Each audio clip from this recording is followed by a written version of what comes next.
Misalkan ibu beli spring bed atau beli spray, berapa harganya tuh spray? Misalkan harganya 6 juta, ya udah beli 6 juta. Kok 6 juta aja? Ya kan tempat tidurnya king coil.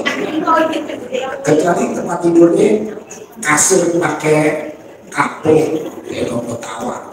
Oke? Assalamualaikum warahmatullahi wabarakatuh. Selamat datang di Ruang Testimoni. Tempatnya testimoni orang-orang sukses pastinya. Dan tidak banyak basa-basi lagi, mari kita simak video berikut ini.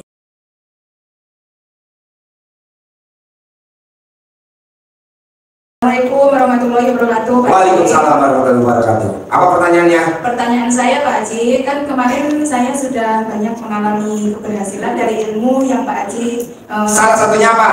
dari anak saya yang alhamdulillah sudah sembuh dari sakit galak sama orang tua, alhamdulillah. Ibu apa itu anaknya tuh? Diselangkangin Pak. Tepuk tangan, alhamdulillah.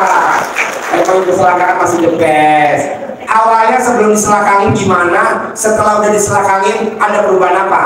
Saya kan lagi bingung, pusing gitu Pak Haji. Setelah sholat duha, saya nggak biasanya buka-buka YouTube karena saya nggak biasa gitu Pak. Saya buka YouTube-nya Pak Haji, nyari-nyari alamatnya, terus saya kan baru datang dari kampung, udah ada ongkos Pak Haji.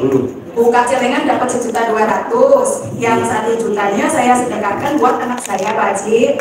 Alhamdulillah hari Senin ke sini, Selasa saya pulang ke Wonogiri. Hari Rebonya alhamdulillah Pak Haji, anak saya sudah sadar gitu Pak Haji, lemes omongannya gitu. Tepuk tangan dong, alhamdulillah. Wonogiri. Terus Yang ibu praktekinnya gimana tuh? Apa selangkangan ibu ditempelin ke jidatnya? enggak Pak Atau Haji. gimana? Kan Anak saya udah kan tahu. nggak biasanya bangun pagi, pas saya pulang sudah ngebukain pintu, itu waktunya jam 2 malam Pak Haji. Anak ibu? Iya. Biasanya Nggak mau walaupun dia di depan HP, tahu saya pulang gitu, diem aja nggak nanya, nggak apa gitu Pak Haji. Waktu itu saya pulang hari Rebo itu dibukain pintu. sama anaknya? Iya.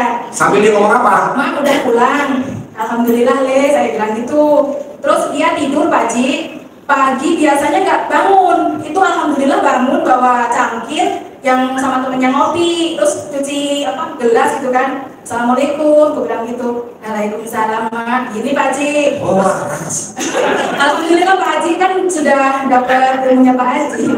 Sudah begitu minta kopi, saya masuk ke kamar mandi tapi grogi Pak Haji. Saya tangan kiri pegang alat kelamin, terus saya masuk. gimana prakteknya gimana? Apa-apa, kan gimana pengen ikut juga. Coba gimana? Ya dikecuali begini Pak Haji, Tapi nggak copot kan? alhamdulillah. Sudah begitu alhamdulillah banget, akhirnya saya balik sini lagi. Alhamdulillah di sini kerja sehari setengah, dapat 630. Ya. Terus saya sedekahkan 600 buat ongkos 30. Alhamdulillah Pak Haji, dalam jangka 3 hari saya dapat 60 juta Pak Haji. Alhamdulillah. Terus ini Pak Haji saya mau nanya, kan disuruh sedekah ekstrim ya Pak Haji ya? Sedekah ekstrim. Iya. Jadi gini Bu, teman-teman kemarin nanya, Ji, emang sedekah ekstrim wajib? Saya bilang wajib. Tidak dikatakan orang itu dinyatakan bahwa dia kalau dia belum melakukan sedekah harta yang dicintai. Nah, harta yang dicintai itu dikatakan namanya sedekah ekstrim. Jadi belum dikatakan dia beriman, sempurna imannya. Belum dikatakan manusia imannya sempurna kalau dia belum menyedekahkan harta yang dia cintai. Nah, harta yang dicintai siapa? Bukan suami, bukan istri, bukan buat utang. Kebanyakan kita tuh, bisa nggak Pak Haji suami saya disedekain? Nggak bisa. Bisa nggak istri saya sedekain Pak Haji? Nggak bisa. Bisa nggak bon-bon merah saya sedekain? Nggak bisa. Jadi apa yang kita cintai, yang kita milikin sekarang, tuh luar biasa. Baru dia dikatakan beriman sempurna kalau dia udah menyediakan harta yang dicintai. Nah, Bapak dan Ibu, apa yang dicintai? Bebas. Mau emas, mau berlian, mau sisi tabungan, mau motor, mau mobil, apa aja yang dicintai. Kalau memang hajatnya ekstrim. Tapi kalau hajatnya nggak ekstrim, hajatnya seikhlasnya aja, sedekahnya seikhlasnya. Nah, kebanyakan teman-teman gini, Ji, utang gue yang 150 miliar mau lunas. Bisa gak gue sedekah seikhlasnya? Boleh, tapi terkabulnya seikhlasnya ya. Ya iya dong, utang 150 sedekah seikhlas. Gak bisa, paksain sedekah ekstrim. Nah ibu mau sedekah apa? Saya mau sedekah tanah Pak Haji, tapi kan letaknya di Wonogiri.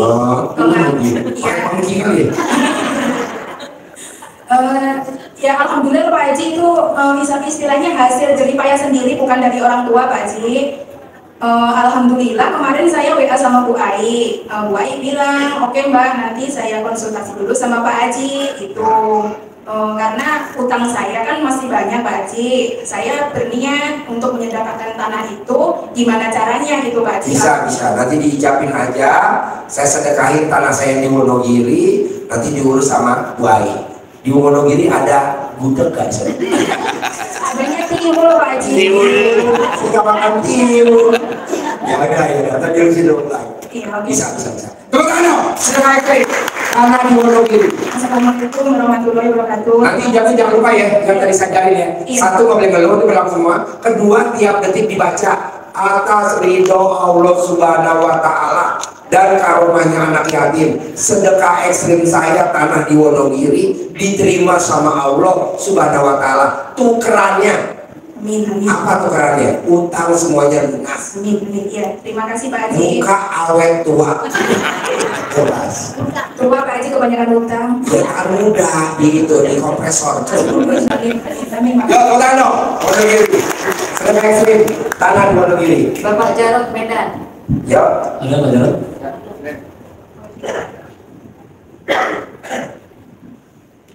Yuk. Assalamualaikum warahmatullahi wabarakatuh Pak Ustaz. Ya. Sebelum saya mulai pertanyaan, saya bawa istri Pak Ustaz. Mana istrinya? Diri Bu. Bu, dirimu. Nah ya, terus pertanyaan apa? Dan diri Bu. Saya ingin beliau bertanya Pak Ustaz. Bertanya. Berdua boleh bertanya gitu. Boleh. Bu dekat sini mau dipeluk lagi. Sini ya, sini ya. Ya. Sini ya. Yang Ya. Dulu dekat kaca ya. Diri Bu. Diri. Berdua. Yuk, apa pertanyaannya?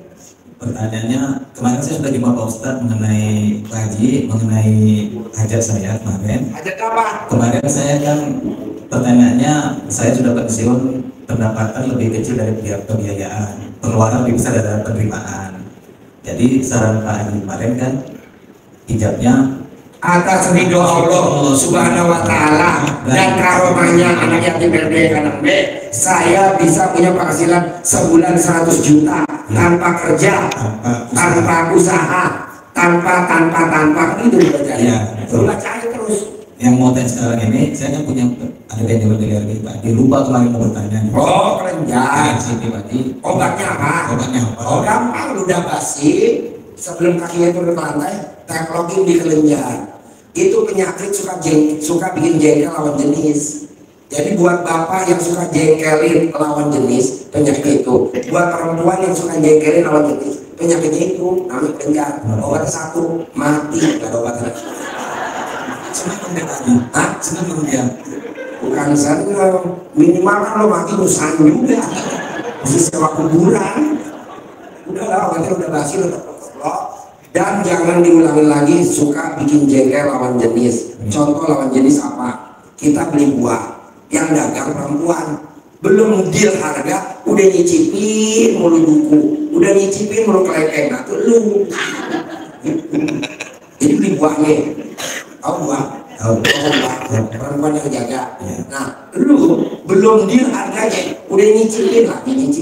Nah itu namanya bikin jengkel lawan jenis. Kalau yang jaga toko buahnya itu perempuan, itu nggak boleh, namanya penyakit itu.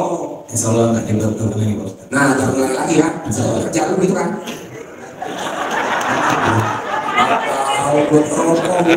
Bu, ini kita serius nih. Yang datang kemarin hari apa tuh? Hari Senin apa Selasa? Kan saya bilang ini, jangan sekali-kali bikin jengkel tukang bakso. Saya bilang gitu. Hari Minggu malam Senin, malam Minggu saya ngomong begini Pak, ini saya ngomong benar, ada saksinya. Ada ibu sebelah kiri dari Semarang, dia nanya kenapa hajat saya ngomong. Saya bilang, gue ngomong dulu ya, lu perhatiin dulu gue ngomong. Saya ngomong begini, jangan bikin jengkel tukang bakso. Kenapa gue ngomongin tukang bakso ya? Ada di YouTube Pak Haji. Coba ceritakan sini. Enggak lupa. Nggak apa-apa. Sini. Ada di YouTube, bukan ibu yang dari Semarang, namanya Bu siapa ya? Bantu ya, dari Semarang itu Pak Haji nerangin tentang apa masalah ridho Allah. Pak Haji ngomong masalah tukang bakso, si ibu itu terdiam. Dan kok Pak Haji tahu ya? Berarti benar yang ngomong benar. Saya lagi jaga sama tukang bakso. Kan ada di YouTube kan?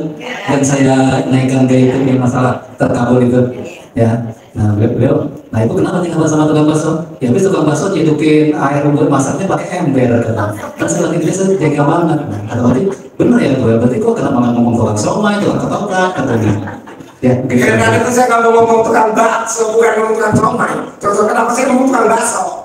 Dan nggak tahunya orang yang bertanya yang pertama itu ketika lagi jengkel tukang bakso tadi siang. Ya, Pak, jadi benar saya harus jengkel tukang bakso. Ya udah, alhamdulillah. Jadi nggak boleh bos, lu nggak boleh bikin jengkel lawan jenis siapapun itu. Gitu. Makasih Pak Haji. Ya itu obatnya cuma satu bos, kalau pengen cepat mati. Tapi kan sini ada obatnya, udah basi diteplokin. Itu pakai centong lagi. kan nggak usah, pas udah basi aja. Karena kalau centang lokrok begini, ntar bolong lah. Udah juga ya udah basi aja, diteplok tiap pagi sejam baru mandi. Ini berlaku buat yang perempuan, buat yang laki, penyebabnya hanya gitu doang. Jadi kalau wanita bikin jengkel lakinya, itu obatnya udah basi, penyakit itu. Atau minum, atau kelenjar getah bening, atau kista, atau kanker berarti. Ada lagi? Pegang ini. Udah jangan duduk. Tadi saya mau kepengen sedekahin kesayangan saya. Apa? Jangan laki lu ya. Laki itu kalau beli nawar mulu.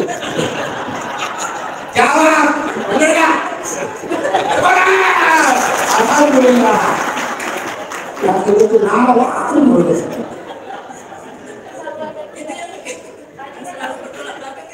Yang selalu bertolak belakang. Apa yang selalu bertolak belakang? Saya Saya tuh nggak, kalau belanja nggak pernah nawar, dan dia tuh nawar. tepuk tangan dong. Alhamdulillah. Bukit dulu. Waktu kan gue pengen ngomong beli buah belum deal harga, lu yang pengen gatel pada nyicipin. Belum deal. Nawar dulu, tak boleh nawar bos. Buat bapak dan ibu, kalau pengen jadi orang kaya raya, hindarin nawar. Contoh, saya tadi makan di bebek tepi sawah tuh di Citos. Itu saya nggak nawar, berapa seporsi? 200.000. Bisa nggak gocap? Saya minta apa? Iya, kagak boleh bos nawar bos. Berapa tuh harganya seporsi? 200.000. Ya udah langsung makan aja. Lu tuh gatal kalau nawar. Gak boleh ya. Jadi orang kaya pantang nawar. Misalkan ibu beli spring bed atau beli spray, berapa harganya tuh spray? Misalkan harganya 6 juta, ya udah beli 6 juta. Kok 6 juta aja? Ya kan tempat tidurnya king coil. Kecuali tempat tidurnya kasur pakai kapur, ya lo tawar. Oke? Harapan saya, semoga siapa saja yang telah menonton video ini jadi terinspirasi, dan saya doakan semoga semua hajat Bapak Ibu semuanya bisa cepat terkabul, dan saya doakan Ibu Bapak semuanya bisa secepatnya datang ke RDIY dan bertemu dengan Pak Haji dan anak-anak yatim tentunya. Amin amin ya rabbal alamin. Assalamualaikum warahmatullahi wabarakatuh.